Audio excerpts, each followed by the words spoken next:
l'esprit de l'argent et du profit. Oh, enfant de Dieu. Il y a une gangrène dans le monde et dans l'église. Où des hommes qui disent qu'ils sont des hommes de Dieu. Des enfants qui disent qu'ils sont des enfants de Dieu. Quand ils arrivent à l'église, quand ils arrivent dans leur société, dans les marchés, dans les bureaux, quand le moment d'avoir l'argent arrive, quand le moment d'avoir un bénéfice arrive, quand le moment d'avoir un gain, ou de profiter, ou de recevoir quelque chose, ils oublient que Dieu existe. Ils mettent Dieu dans la poche, derrière le jean, pour que quand Dieu s'agite, ils ne le voient pas, ils ne l'entendent pas. Ils finissent d'abord d'avoir ce qu'ils veulent avoir, que ce soit par la brutalité, par le mensonge, par le vol, par l'escroquerie, par la malhonnêteté. Ils doivent d'abord voir. Dès qu'ils obtiennent ce qu'ils veulent maintenant, ils commencent à dire à Jésus, Seigneur, toi-même tu comprends. Et cet esprit est tellement dangereux que Dieu a dit, tu ne peux pas servir Dieu et servir l'argent en même temps. Ça veut dire quoi? Il y a un test que Dieu utilise pour tester tous les hommes. Il y a un piège que Dieu tend à tous les hommes avant de les amener dans leur destinée. Dieu va toujours te tester avec l'amour de l'argent. L'argent est bien, l'argent est important. Mais quand l'argent devient ton Dieu, Dieu enlève l'argent, Dieu te détruit encore. La Bible dit que Dieu est un Dieu jaloux. Si une situation arrive, on te dit, l'argent c'est l'argent de la maladie ou c'est l'argent du terrain de notre père dans la famille. Et toi tu dis, je m'en fous. Tu prends ça, tu manges, tu arraches, tu ne donnes rien à tes soeurs. Et pourtant, tu es président de l'église, tu es secrétaire à l'église, tu es choriste à l'église. Tu arraches, tu manges. Tu ne sais pas que l'argent que tu as mangé là, ce n'est pas l'argent, c'est le poison. Mais parce que tu as refusé Dieu, tu as refusé de considérer ce que Dieu dit, et tu as préféré l'argent en ce moment, la destinée que Dieu avait pour toi, tu viens d'échanger ça contre l'argent que tu as mangé. Et c'est là où plusieurs personnes ont échoué dans la vie. Il n'y a aucun homme, aucune femme que Dieu va bénir sans tester avec l'argent. Il va te présenter l'argent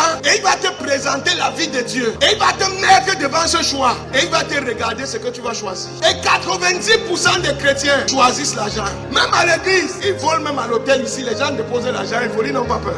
Et tu te demandes pourquoi les chrétiens sont pauvres. Tu te demandes pourquoi les chrétiens n'ont pas l'argent. On ne comprend pas. La raison, c'est parce qu'ils aiment l'argent plus que Dieu. C'est simple. Il suffit que l'heure de prière sonne et qu'un chrétien a une boutique et que les clients arrivent dans sa boutique. Il va appeler pour dire que je suis occupé, il ne vient pas à l'église aujourd'hui. Pardon, que quelqu'un me remplace, j'ai eu un empêchement. Il a choisi l'argent à Dieu. Un musulman fait la recette de 10 milliards.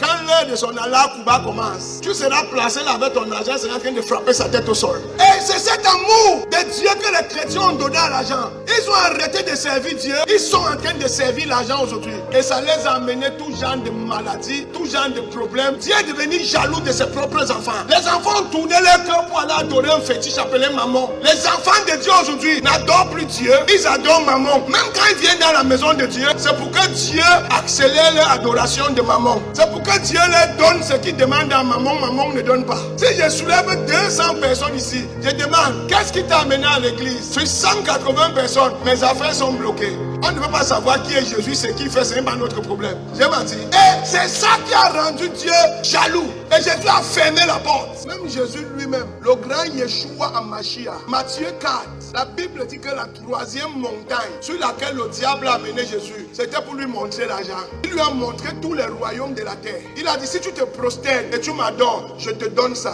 Enfant de Dieu, je t'en prie. S'il a testé Jésus avec l'argent, ce n'est pas toi qui ne vas pas tester avec l'argent. Et les tests sont à tous les niveaux. En fonction du niveau de vie que tu as, ce que tu es en train de faire, Dieu va te prouver là-bas.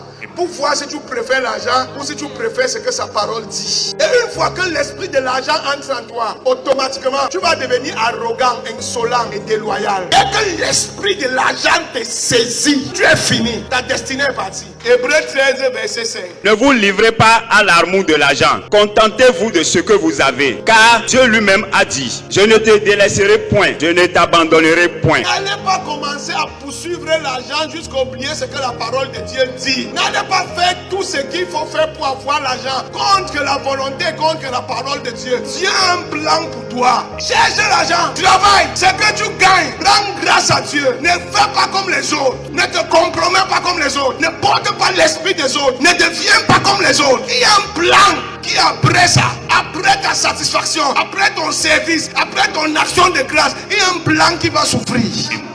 Et plusieurs personnes, le plan ne s'ouvre jamais à cause de l'amour de l'argent. Aujourd'hui, si tu regardes 60% des crimes, c'est le problème d'argent. 30% des crimes, c'est le problème des femmes. Femmes détruites. Et 10%, c'est les causes naturelles. L'argent! Les gens sont prêts à mourir pour l'argent. Tu vois, quelqu'un a 10 milliards, il paie 2 milliards, il passe se suicider. You be foufou. Quelqu'un tape sa femme, blesse.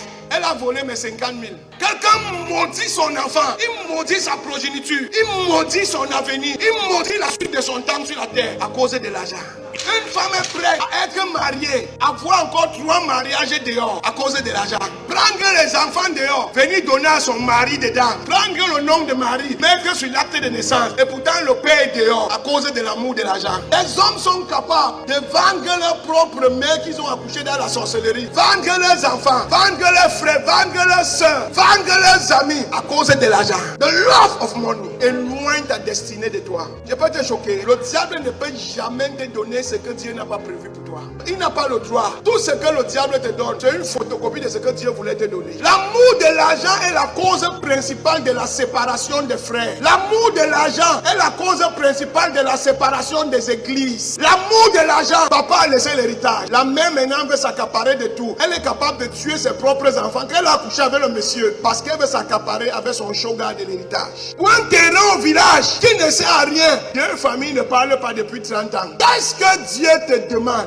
Qu'est-ce que Dieu te dit?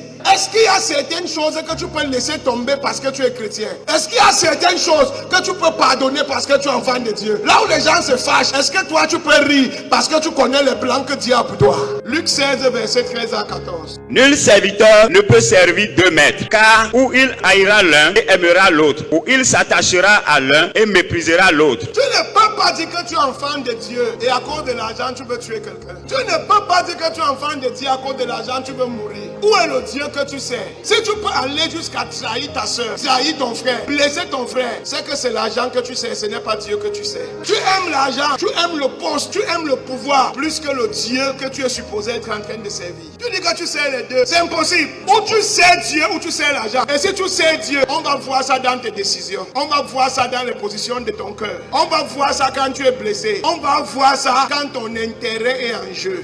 Dans chaque génération, il y a des gens qui réussissent, mais il y a quelques personnes qui excellent. Tu peux réussir, tu peux devenir un cadre, tu peux devenir un bon commerçant, tu peux devenir une bonne femme mariée avec des enfants intelligents, ton mari aussi un bon travail. Mais il y a une personne qui va devenir un footballeur qui va faire ce que tout le monde n'a pas fait. Qui va devenir un pasteur qui va faire ce que tout le monde n'a pas fait. Il y a une personne qui va passer le test et il sera au-dessus de tous ceux qui ont réussi. Mais Dieu ne fait exceller personne sans te tester avec l'amour de l'argent. Si tu aimes l'argent, tu ne peux pas exceller. Parce que si tu excelles, tu vas détruire les gens avec l'argent là. Ecclésiaste dit, celui qui aime l'argent ne profite pas de cet argent. Celui qui aime l'argent emmagasine pour que d'autres personnes viennent manger. Il y a des gens qui travaillent tous les jours, ils ne mangent rien. Et ils meurent sans rien manger. Et quand ils meurent, ses enfants viennent dilapider tout ça.